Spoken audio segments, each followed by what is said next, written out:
Village, right, for about 1,200 years.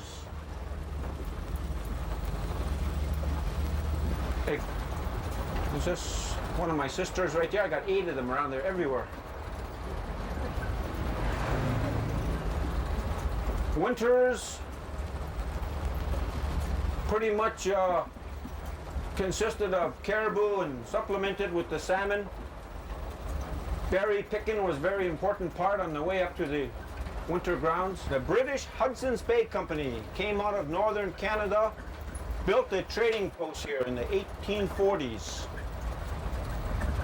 And so English has been around a while, and yabba dabba doo, sometimes we still can't get it right. But we try. Very few people younger than myself, I'll let you guess at that, are fluent in the native language. The Quechin today is taught in the school system, as most native languages. On this tour, we will see the school, we'll go by the tribal office, see the city government building, and I'll tell you a little bit about, pretty much these collapsed about 15 years ago. I always used to say it was destroyed by the animal rights activists. Political pressure, the price of fur dropped so low, you could barely afford to trap the last 5-6 years. Prices are starting to come back up, and so I think there'll be more people going back to fur trapping. It's my friend Art over there, so don't take no pictures toward him. We'll just pause right here and give him some privacy. He's got the Celtic cross right in front of us over there in the quaking aspen. Hudson Stuck was a pioneer missionary.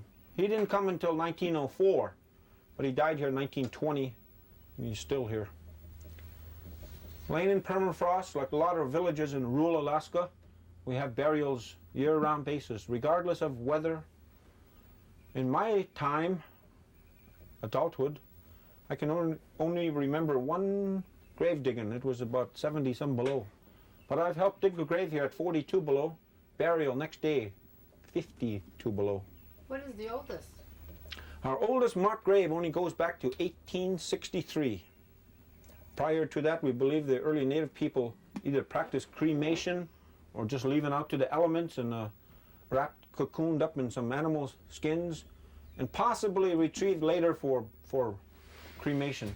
200 feet short of the summit, and allowed the native guy he was a Koyukon Indian from Rampart of the Harper family, and he paused 200 feet short of the summit and called up young Harper to be the first man to stand on the summit of Denali in tribute to his people. So Hudson Stuck was quite a character. Yeah. He also founded 5 hospitals across the state of Alaska. He was an Englishman too. We won him on the flip of a coin, you know. Yeah, apparently he didn't pray much. Flip the old coin, roll the old bones. He did it in the New Testament, drew lots. So, guess he was biblical. He either wanted to go to Australia or America. Couldn't make up his mind, so he flipped the coin on it and we won.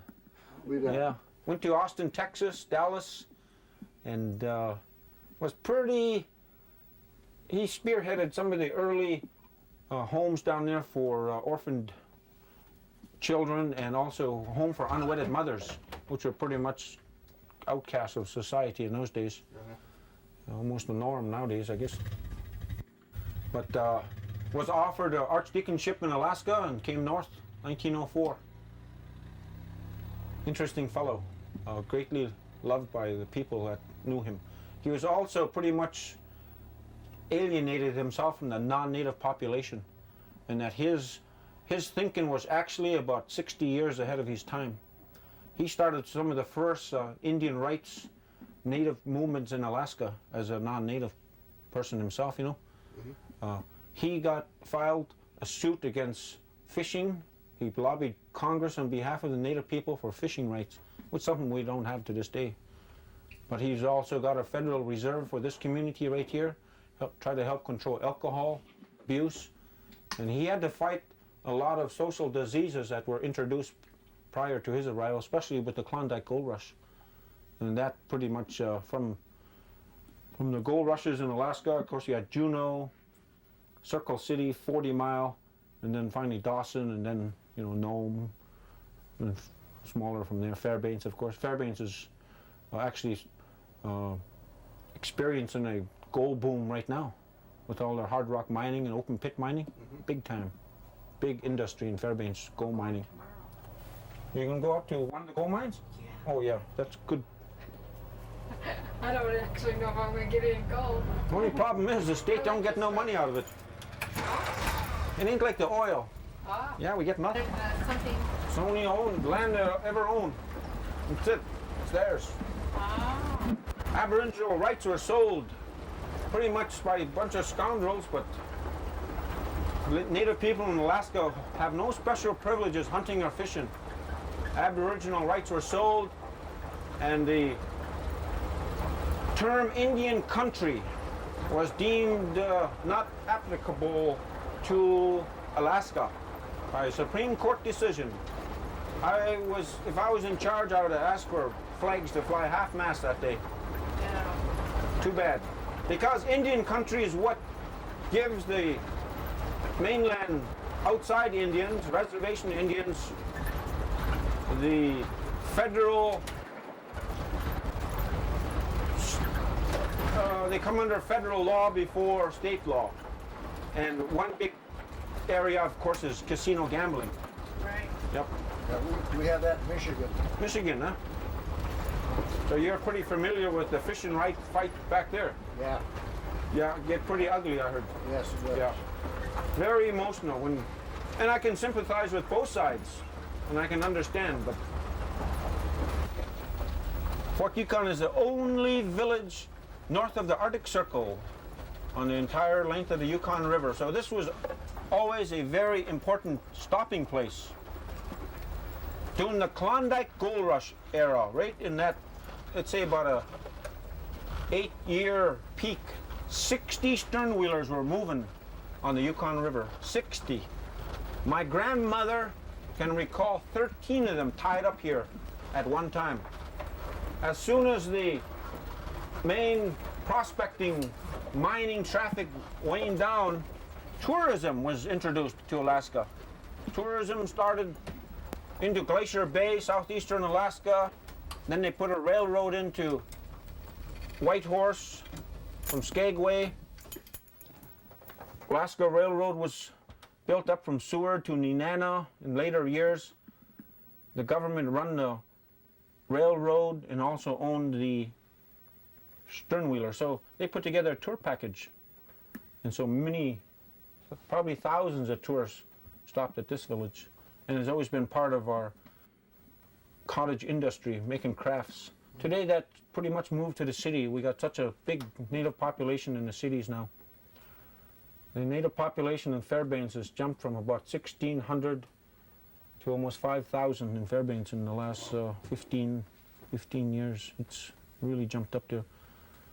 A lot of villages in our rural areas are actually shrinking. 3 villages in the Yukon Flats have lost their schools because of low enrollment. One village only got 3 year-round residents. Used to be 100 there.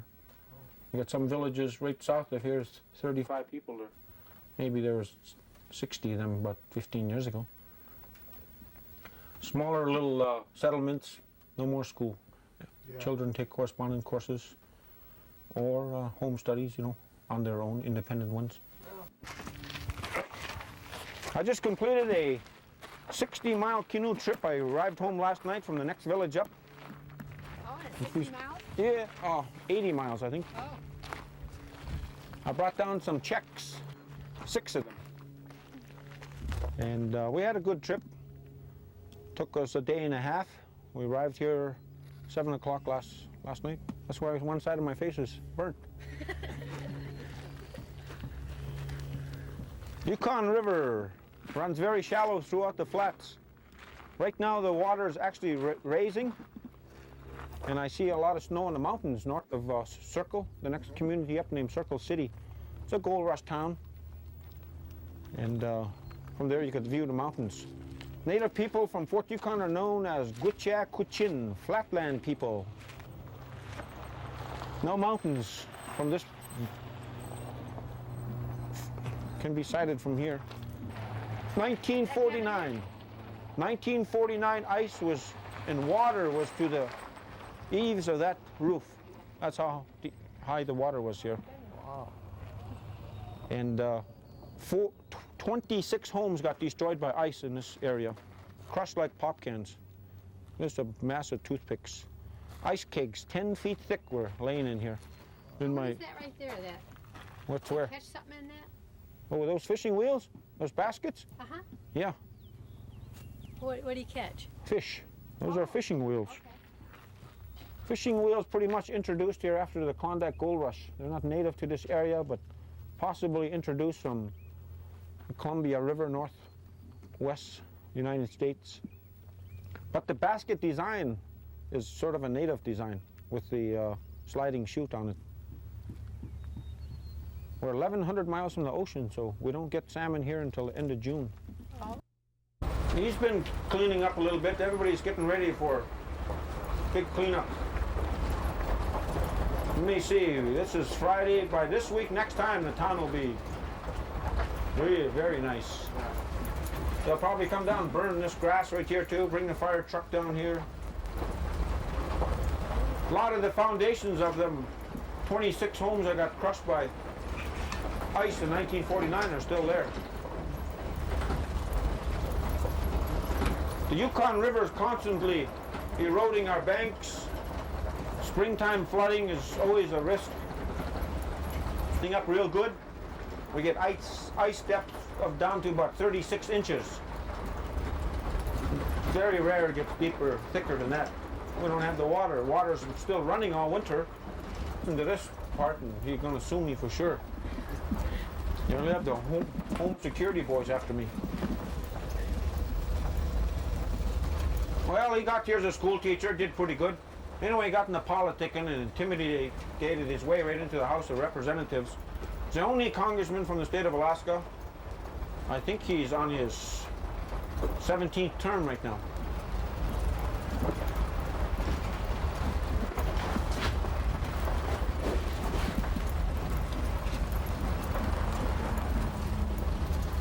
The paint job was so nice on the house that the house painter had to autograph it, the work. He was so proud of it.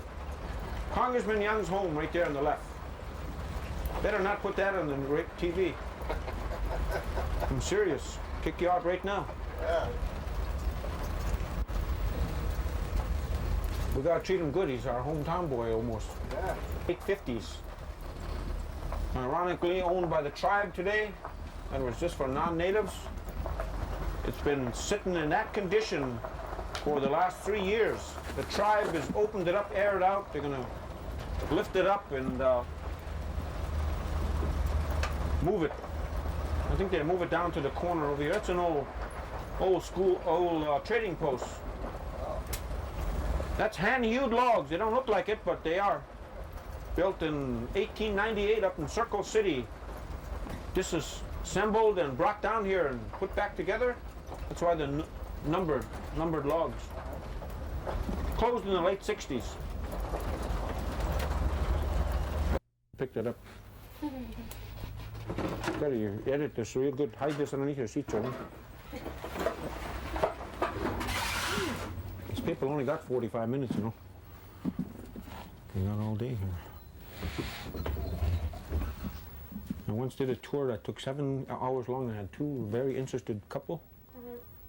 They tipped me $50 a piece, so I said it was worth it for me. You'll tell them. Whoops, sorry. Soapy Smith was an old, one of the early organized crime figures in Alaska's history, Skagway. I mean, as the guys were getting off the boat, I mean, nothing was in Skagway. It was a tent city. He set up a tent, ran 200 feet of wire up in the trees and was selling telegraphs. Yeah, for $5 a word, I'll, let your folks back home know that you're here okay and all is well. He had them lined up. You click, click, click, click, and off into the trees it went. Anyway, Soapy Smith was eventually run out of town, shot by a bunch of vigilantes. I think it was the Committee of 101 or something. one of his lieutenants skipped out of town a day before the lynch mob. Ended up in Fort Yukon, died here in 1938. He's buried over there, Jack Warline. My dad claims he was the last man to shake his hand. Yeah. My dad was a youngster then, but when old Jack Warline dropped dead in the street, a bunch of old timers came by, and my dad was hanging around there, and they called him over to hold Jack Warline's crossed his wrists across his chest there, while one of the old timers took his shoelaces off and they tied him up so he could stiffen up that way. Just put him in a box like that, you know. Yeah, you don't want them flopping all over the place. So my dad, he teases and said, "Yeah, I'm the last guy to shake hands with Soapy Smith's old gang." Oh, we got one of the traveling partners of Jack London into the Klondike buried here, Martin Tarwater. We got some guys that, first one's a motorboat. Bring an internal combustion engine, drive it down the McKenzie River. Survivors of bear attacks. See, I told you about the cattle rustlers, bank robbers, all kind of characters in there. There's a community hall, RC Community Hall. That's Tell me your name and spell it for me. okay. Beginning. Go ahead. Oh, my name is Richard Carroll. Carroll, and I am the second. Okay. And you're a tour guide. Oh, I'm a self-employed tour guiding service operator in the village of Fort Yukon and Does your service have a name or? Alaska Yukon Tours is the name of my business. Okay, and you're the owner. I'm the owner and employee. Okay. Great. Okay. How did we leave off? Something about me telling you about here. About here? And then we started talking about programs at UA and stuff. I don't know. Okay. You talked about the program here. Did you describe? I'm sorry. Did you describe the behavioral sciences program yet? The ANPSYCH thing? As best as I could. I couldn't remember if I asked you that. Yeah. Okay. The last thing I asked you, I think, was how you heard about it. What? How you heard about the program. Oh, yeah. You answered that. Okay. So, do you have any amusing anecdotes from your first couple of years at college? Any funny stories about college life that you'd like to talk about? I need to filter this. Hold on. Oh. You can think about that and we'll get back to that. Okay. Just have that in the back of your mind as we're talking here. Have you learned any interesting facts in your any of your psychology classes yet? That I want to share? Yeah, about psychology in general, or Mm-mm. no? Nothing that I really care to share. I don't know. Okay. Sorry. Last two questions are blah. You don't want to talk about phallic symbols? Well, Dr. Petraeus always talked about phallic symbols, and it was really uncomfortable. Okay, what advice would you give students that are looking to go into behavioral sciences, or specifically looking to join the program you were speaking of, or either one of them? Okay. Advice. Well, like how to go about doing it, that kind of stuff. I think it's really important to get experience first before you leap into a certain program. And with ANPSYCH, you have the support there. Everybody's very friendly, and it's like your own little community and family at the university. And coming from a small village, that's something that's really important, I think, to have that group of people that you can rely on and that you can confide in, and that we all can relate to one another on the same level about going to school and coming from a small place. ANPSYCH has been very supportive in that sense, and also financially, through scholarships and jobs. And I guess it's just a good thing to get experience and kind of know what you want to do before you invest in that, I guess. How would people get in touch with ANPSYCH? Well, we're setting up a website this summer, so hopefully that'll be one way to get in touch with ANSYC. And also, our office is in the CAS building at UA's main campus, upstairs. And Kathy Graves is the director, and so she's there. Is there an ANSYC in UAF as well, or is it just UAA? Yeah, there is an ANSYC program at UAF. It's actually, I think that's where it started, I'm not sure, but their program is a lot bigger than ours, and we work with them. Like, we do the same programs, and parts of our team will travel with UAF's team to go out into the villages to do presentations there. And we have a newsletter that we both work on together, both campuses do. How do you get the newsletter? How would you get the newsletter? Like, where does it go to? Well, the newsletters, I pick mine up at the ANSYC office, and I'm sure there's a mailing list that you can get on, and I'm sure they'll be posted on the internet. That's part of what we're doing. Is there a phone number that they can call to get in touch with? There is one. You know what it is. We'll ask later once you look it up. 786, blah, blah, blah, blah. Because everything on UAA is 786. Or So that's a 751. good guess. Okay.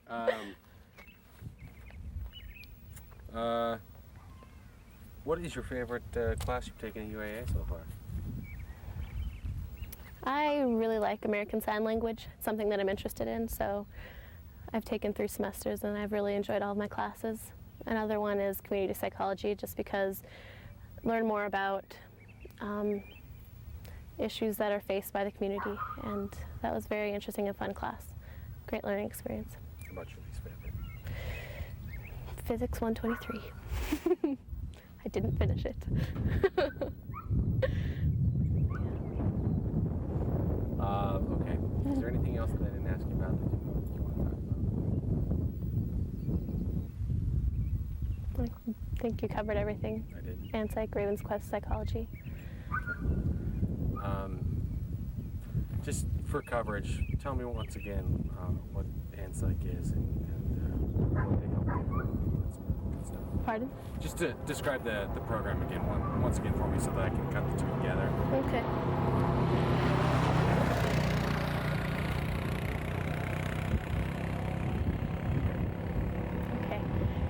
ANSYC stands for Alaska Natives into Psychology, and it's a program offered at UAA and UAF. Our goal is to have Alaska Native people educated in the behavioral health field and then returning to rural Alaska and working there. A part of our program is to support the students who are Alaska Native and studying psychology or behavioral health or a field similar to that, financially supporting them and also offering jobs. And then we also go out into the communities all throughout Alaska, and we try to recruit high school students to go to college. Okay. What other kind of support do you offer besides financial support? Like I said earlier, it's a community-based, very social, supporting emotionally, I guess. Getting homesick, people there are all in the same boat, and it's a nice place to go where you can relate to one another and find and trust each other, and it's a really important thing to have, and I'm glad that I'm a part of it. Okay. All right, so funny stories. You have one now, come on. No. Yeah, see, because we're doing this for kids that want to go to school, so Yeah. you know, tell them a funny story about school. In just a second, when I change I'll think of one. battery.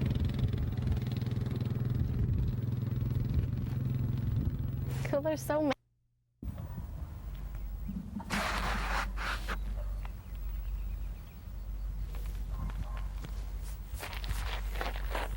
Ready to go? Mm-hmm.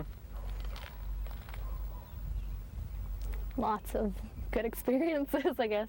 A lot of my fun memories were just hanging out in the dorms and the halls, residence halls. I lived in the first year experience hall, so a lot of the people there, well, all of the people there were in the same boat I was, and we all didn't know anybody, first time, first experience, so it was a really good bonding experience, and we would sit in the lobby or in the lounges and just play games and talk forever, and it was really fun. But they also offer programs and activities on campus, and one night we played a game called Marshmallow Tag, where we all went out to the cul-de-sac and took PVC pipes and shot mini marshmallows at each other with them. And it was a lot of fun. It became somewhat of a, we did it often because it was so much fun. And just staying up late, playing games, had lots of good times. Anything else that you want to add before we're done with this part of it? I don't think so. Okay.